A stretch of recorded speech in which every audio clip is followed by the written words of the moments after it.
Welcome. I'm Kevin Schulman. I'm a professor of medicine at Duke University and the Gregory and Jeremy Mario Professor of Business Administration.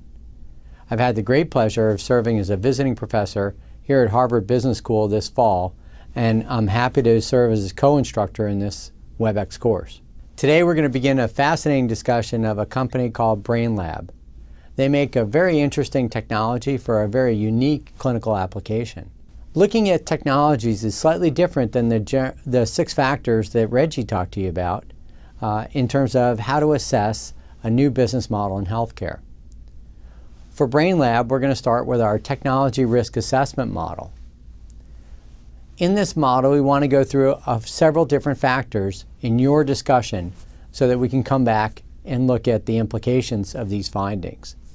So we'll start with what's in the black box. A lot of medical technology is very specialized. Lots of very senior scientists are involved in developing technologies. A lot of the nomenclature and jargon is very obscure. But as a business person, we have to understand something about that technology and where it fits in an overall framework. And that's why Reggie calls this the black box. The next issue we have to look at is the depth of research. Healthcare technology is the development of information about the effectiveness of technology in the care of patients. Where did the data come from to support this concept? How much research was done? Were there massive clinical trials? Or is this just based on the opinion of a senior scientist?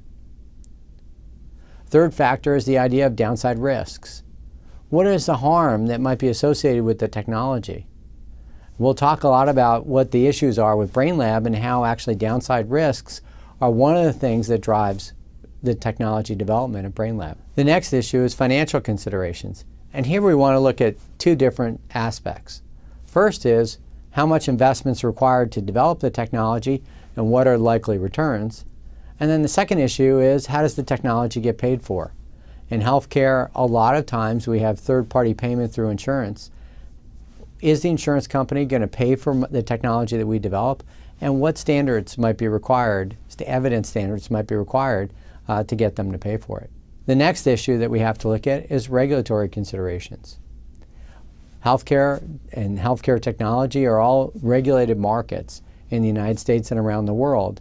In the United States, the Food and Drug Administration has a very specific set of criteria about how they're going to look at specific medical technologies, and we'll have to see whether or not Brainlab's technology meets criteria for FDA approval for marketing. In a business context, we have to look at competition and competition from other technologies. Are there substitutes out there in the marketplace? Either substitutes in terms of other competitors' products or substitutes in terms of other technologies that could do the same thing, maybe at a different price point or maybe approaching the same problem from a different technical direction. Intellectual property is really a key consideration when we think about pharmaceuticals and medical devices. Patents are the cornerstone of intellectual property, and they give us protection that allows us to make a significant investment in the development of a new technology, knowing that in fact other competitors can't use our information, our ideas, if we have a patent, to come into the marketplace. So is there some intellectual property that's unique to Brainlab that can serve as a barrier to entry to other competitors? Finally, we have to look at the issue of production. To produce a drug or a device or a technology in the healthcare setting is sometimes very complicated. We might have to invest in infrastructure in terms of property, plant, and equipment required to manufacture to our specifications. There are very specific guidelines about how we can manufacture products and technologies called good manufacturing practices that require a lot of documentation of our quality control. And then finally, in areas like software, how do we validate the software code that we've written to make sure that there aren't errors embedded in the code that could actually run risk for patients out in the marketplace? Brainlab's a very unique medical technology company. The part of Brainlab that we're going to look at today involves the development of software for radiation therapy. We're really talking about rocket science here in terms of medical technology like the gamma knife. Brainlab is the company that develops the technology that powers that instrument. So what's our issue? What's the issue facing this company? Well, Brainlab's been doing very nicely, as you'll see in the case, has a really nice partnership with the dominant player in the marketplace, but there's been a lot of tension recently. And in fact, the two players, the two actors, the hardware and the software companies, are thinking about separating. Can Brainlab actually go on its own? What is going to happen to Brainlab if Varian, the dominant hardware manufacturer, decides to make its own competitive product to Brainlab? What's Brainlab's competitive response to that environment likely to be? To begin our analysis, we're going to go to the 8 specific factors we looked at our technology risk assessment so that we have a better understanding of Brainlab as a business. Once we do that, and once we've analyzed Brainlab so we have a better understanding of the business and the business model, then we could look at some of the strategic issues and opportunities that Brainlab has to decide upon. At the end of this case, and this is really looking forward, we're going to have to make a recommendation to Brainlab's CEO about how he should proceed in the marketplace. So right now I want you to go out and look at our 8 technology risk factors and assess Brainlab as a company, as a technology.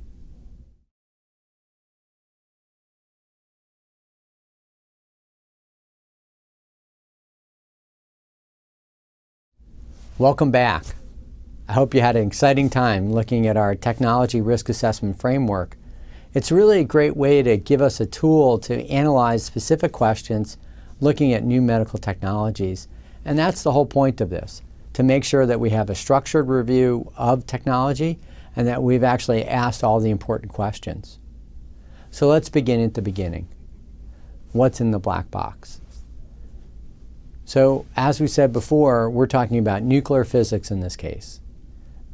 Most of us don't have a background to allow us to look into the specifics of the technology and to look at the specifics of all the different technical terms in the case. So what are we supposed to do as common business people when we're looking at a case like Brainlab?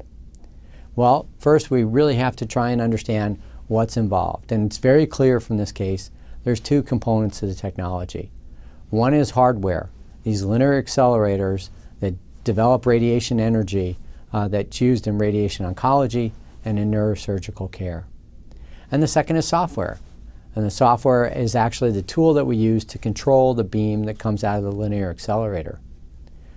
The software is really the product that Brainlab creates, and it's integrated into the hardware produced by Varian. So what's in the black box is a combination of this hardware in terms of the linear accelerator and software that's produced by Brainlab. The next issue in our framework is the depth of research. And this is really interesting as we look through this case. We don't see anything in the case about detailed clinical trials to demonstrate the superiority of Brainlab's technology compared to Varian's software technology or the competitor, Electra. There's no long-term clinical trials. There's very little discussion about outcomes of care and how that might differ between different technologies. We see a lot about discussing with neurosurgeons what their concerns are in terms of using technology, and a lot of creativity on the part of Brainlab in addressing those concerns. But there's not a lot of detailed clinical evidence here that if you were in charge of paying or reimbursement, you would say, in fact, Brainlab's technology is superior to the other technology, and it's proven in clinical care in terms of its impact on patient outcomes. Next issue is downside risks. What's a downside risk? What's the potential harm that can come from using this technology in terms of unintended consequences or in terms of side effects of the technology? So let's go back. What's the issue that radiation oncologists and neurosurgeons were facing that actually spawned the idea of Brainlab? Well, radiation therapy actually kills cancer cells. That's a really exciting idea. But radiation therapy also kills normal cells. And that leads to huge toxicity from radiation therapy. And so the question is, can I focus this radiation beam on the tumor and avoid involving any of the local tissue in terms of radiation side effects? That's the idea of Brainlab. And we can't think of a more complicated structure in which this could occur than the brain itself. And so neurosurgery, obviously, if you think about brain and brain tissue, just being a little bit off with this very lethal beam could have a huge impact on patients. The next issue we're going to address is financial considerations. And as I said before, this really goes to two different levels of detail. One is investment in new technology and expected returns. And the second issue is reimbursement in the marketplace. In terms of investment, there's not a lot of detail in the case about how much money Brainlab spends every year on developing new technology. Now, if we turn to the balance sheet, there's a specific line item for research and development. And so that's for Brainlab as a whole, but we can actually impute that some substantial portion of that funding and investment is required just to keep the software up to date. Brainlab investing in the app business model might extend over 2 years of development and then another 2 years to get to market. So that's really a substantial investment from the firm's perspective, even if it's not quantified exactly how much money is involved. We'll talk later about some of the implications of the business model if we actually adopt the app model compared to the iPlan software model. Now let's think about reimbursement. And here I want to go back to a generic business model question of razors and razor blades. And the idea of a razor and razor blade business model, a razor company just sells razors. A razor blade company sells razor blades. And what we've learned is the most profitable model out there is to give away the razor and make our money back by selling razor blades. Brainlab is kind of more of a razor model, at least in terms of iPlan software. There's a big upfront investment that's required to license the software. There is some residual in terms of maintenance fees, but Brainlab's very heavily weighted right now towards this idea of a razor compared to razor blade. The exciting thing about the app model is we think we can transition to more of a razor blade annual subscription model to have recurring revenue that would come from the annual renewals of our subscription base. Another issue entailed in all of this is reimbursement. Is there separate reimbursement for Brainlab software? What we learn in the case is actually, even if a hospital has to invest $1 million in Brainlab's technology, there's no specific reimbursement for having Brainlab software versus somebody else, even if Brainlab's software was more expensive or much better by any type of measure. So there's no direct reimbursement for this technology.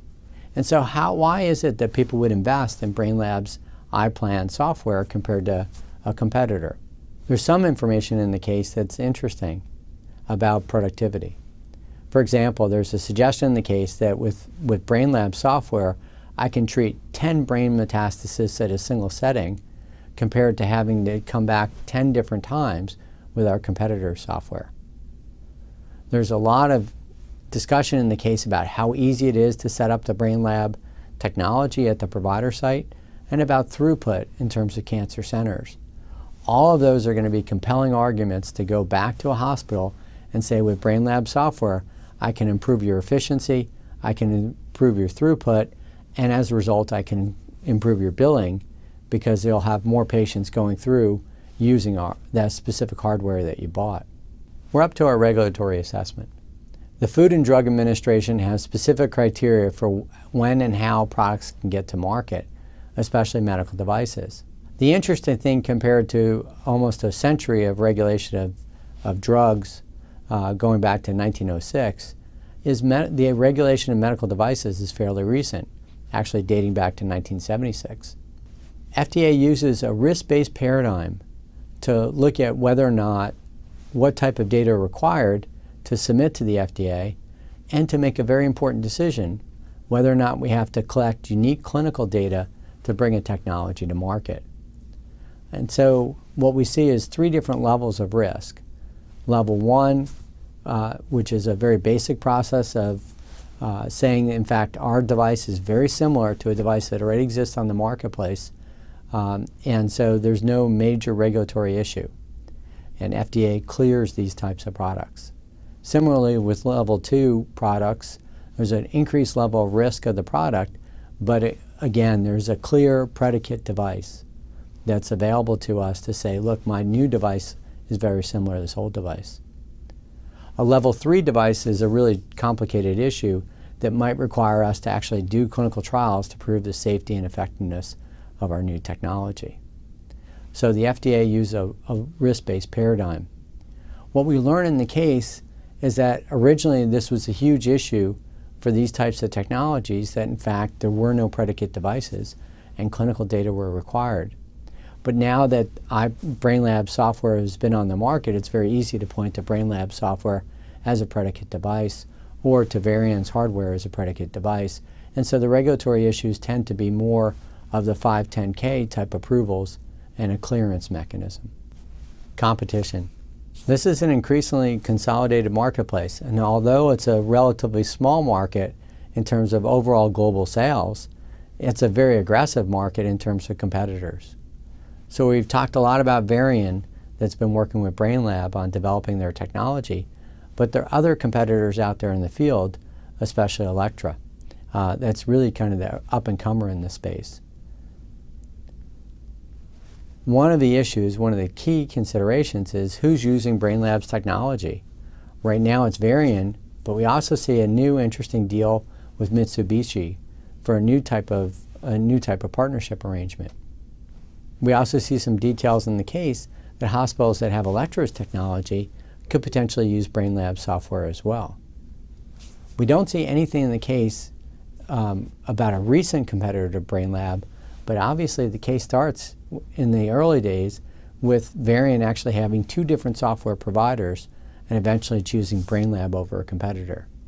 So even in this small market, from a healthcare perspective, small market I should say, there's several different competitors and a fairly competitive landscape where people are trying to grow their businesses and take market share. In our case, we actually have a nice chart of the competitive landscape in terms of the size of the different firms that we've just talked about. And what you could see when Brainlab's talking to Varian, Brainlab's about 1/10 of the size in terms of revenue of Varian, but a little bit overstaffed relative to Varian.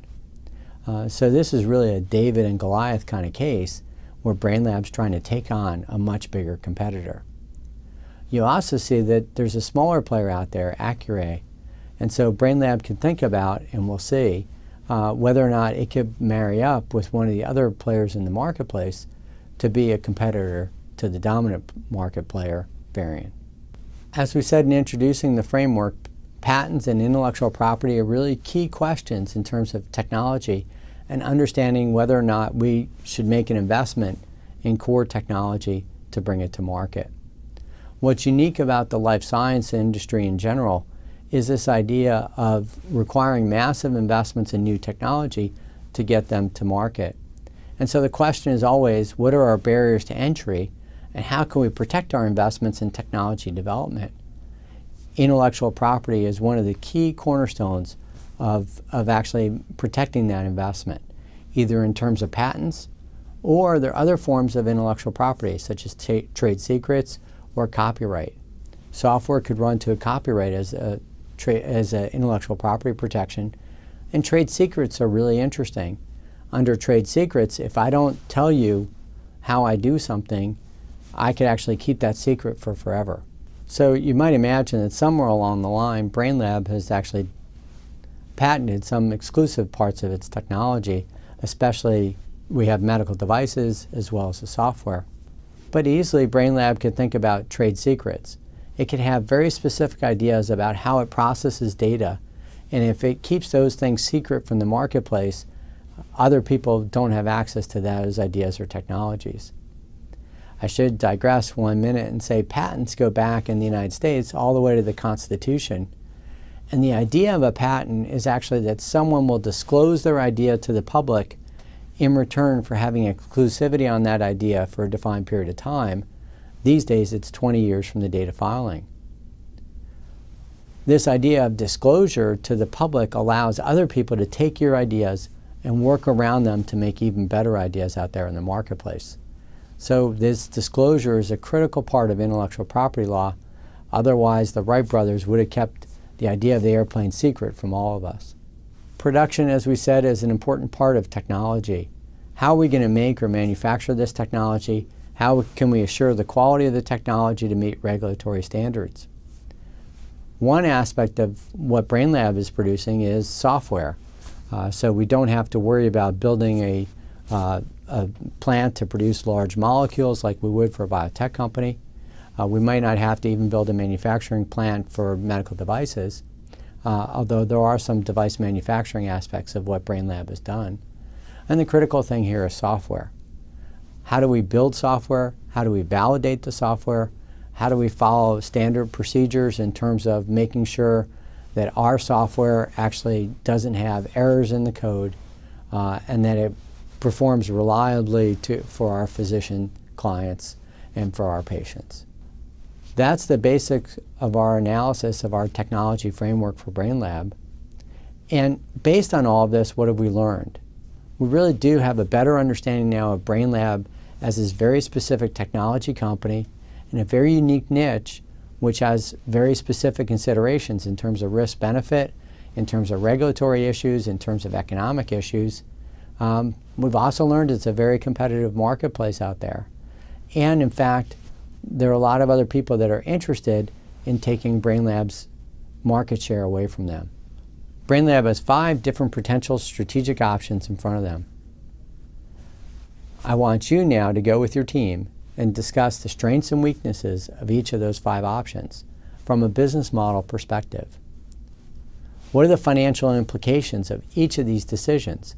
How much investment might be required, what the returns might be, and how we could repurpose those investments or those returns in terms of other choices the firm could make.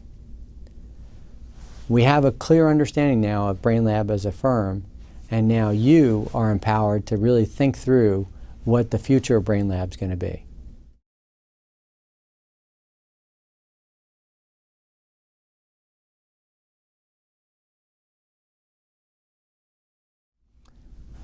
Welcome back. This was a challenging segment to think about the strengths and weaknesses of each of these 5 different options available to BrainLab. Let's just start with some high-level issues in terms of the economics. The first issue that we have to face is how much does BrainLab make for each technology sale? And it's interesting, when we look at Novalis, the idea of the software that's coupled to the hardware, BrainLab's able to sell its technology for about $1 million. When we look at iPlan as an application, BrainLab sells that for about $250,000. And then when we look at this idea of apps for unique specific types of clinical encounters, we're looking at somewhere between $50,000, $75,000, or $100,000 of revenue for each application. Very different economics, very different business models, and very different ideas of who their customer is. So at the core of this, are there ways in which BrainLab can actually maintain the profitability of this very unique software program? $1 million for software is good money these days, as they migrate to this app model, and can they fight off Varian, who wants to cannibalize BrainLab? The first option that you discussed is this idea of acquiring their own hardware partner. You know, this idea of a fully integrated hardware and software company was very profitable for Varian. They're much bigger than we are as BrainLab as just a software producer. And so what are the consequences of us going out? And there's actually one company out there we might even be able to buy.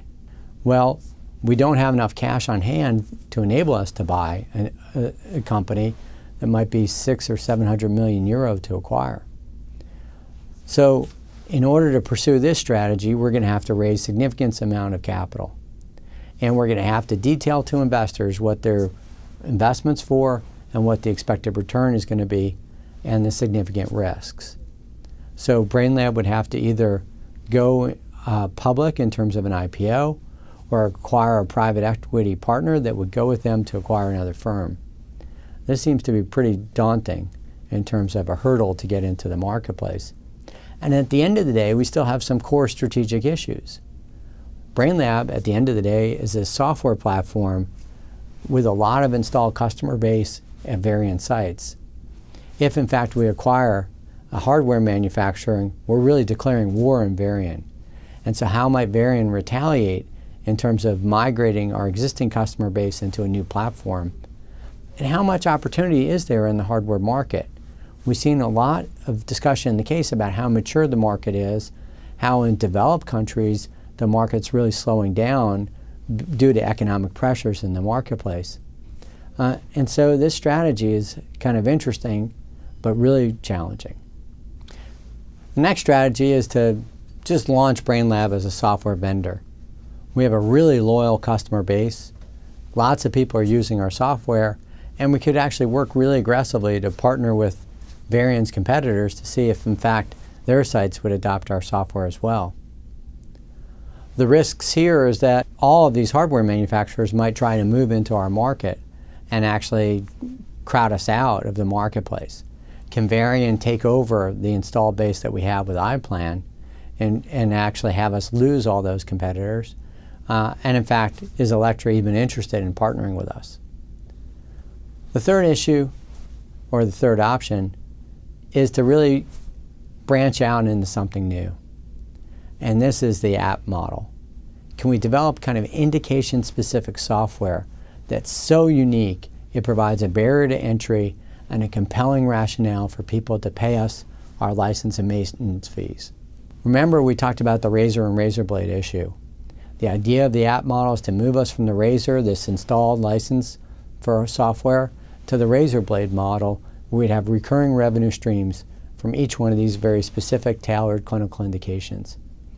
So even if Varian came into the market and eventually migrated people off the iPlan platform, they would still have a huge need for our very specific niche software that, in fact, Varian won't ever be able to catch up with. This idea of differentiation and moving forward as a way of creating a barrier to entry and moving the market forward to a new paradigm. The fourth idea is to sell the oncology business.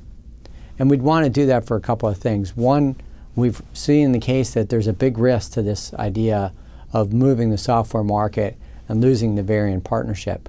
Remember, Varian's 10 times our size, and if they really decide to go after us in the marketplace, it's going to be very hard for us to respond. So why would we sell the oncology division? Generally, you would sell a division like this to raise capital to reinvest in the business somewhere else. Are there people that be interested in buying the software business, BrainLab's oncology business, is not addressed in the case? And that's an interesting question, because every one of the people outside of our business is going to look at Varian breathing down and say, well, this business isn't worth all that much. And so how much cash would we really generate to reinvest in our business? And then the final option is to sell BrainLab as a company. Here, we might be able to sell BrainLab to Varian, for example. The culture clash between the leadership at BrainLab and Varian could be resolved because, in fact, we'd retire our CEO at BrainLab. A couple of issues here.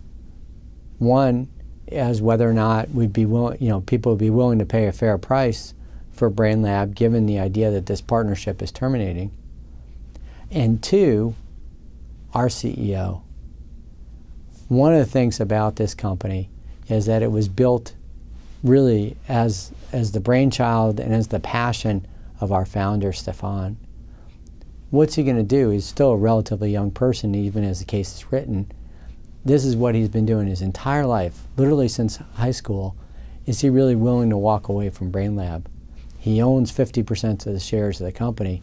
That's a critical issue for him to make a determination, and it's a very personal decision. So we have these 5 strategic options. We've gone through the strengths and weaknesses of each of the options, and now we're left with the question. We have to call a vote.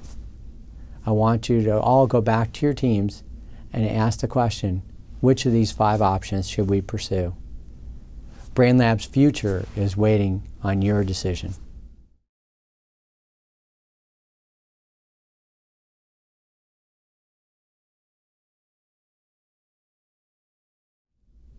Welcome back. That was an interesting discussion. These different options are really challenging. They're fraught with strengths and weaknesses, huge issues in terms of financial considerations and our ability to actually execute against these business plans. What would I do? One of the things that really turns the decision making of BrainLab is this idea of relationship with the customer, relationship with the doctor. It's in the case in several different points how close the relationship is between BrainLab and the oncologists. And that ends up being the key of the case. It makes no sense for David to break away from Goliath, at least at the beginning of this case. But it turns out that David's got a secret, that David's got this unique relationship with the customer base that Goliath doesn't have. And so BrainLab can actually leverage that relationship to really move from this razor to razor blade business model. And in fact, that's an exciting opportunity to really transform BrainLab into a very different business. So what really happened? To some extent, almost all of the above. BrainLab didn't acquire another hardware vendor, but they did begin to reach out to the competitor, to Varian's competitors, and develop new opportunities in the marketplace. BrainLab maintained the iPlan software platform because we have this very large customer base, and was able to continue to do that as Varian tried to develop new software because of how loyal the customers are and how good BrainLab software really is. BrainLab began to execute on their app model, not betting the farm, but slowly developing this app business model over time and introducing a limited number of apps to the marketplace, to some extent to feel their way, and to some extent to get the market used to this idea of a new subscription model for software. Obviously, they didn't sell the oncology business, and they didn't sell the entire company. But in fact, from the operational perspective, they pursued a little bit of elements of each of the three top strategies in getting to market. What did we find out? How did the firm do? Well, in the case, the firm predicted that they were going to lose some oncology revenue, and there's some evidence of that market actually softening a little bit during this transition. The good news for BrainLab is their surgical unit actually continued to increase revenue, and at the end of our B case, we're very optimistic of the future, that in fact the app model is working.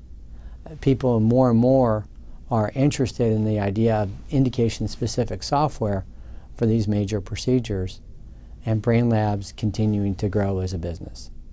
How does my answer and how does the revealed preferences of BrainLab's founder jive with your discussion? There's not really a right or wrong answer here. The idea is, can we actually have a rich discussion of the strengths and weaknesses, understand the market, and understanding how to think uniquely through technology, solutions, and business models in healthcare. So what should you take away from this case? Obviously, our risk assessment framework is really critically important to make sure we ask all of the important questions. If in fact we skip the idea that this is a regulated market and we need FDA to approve our app before we go to the market, well, our cash flow timing would have been off substantially. If we miss the idea that we're close to our customers and have a unique market opportunity, then in fact we would have driven in a very different direction. And so how BrainLab was able to exploit and leverage that relationship is really critical.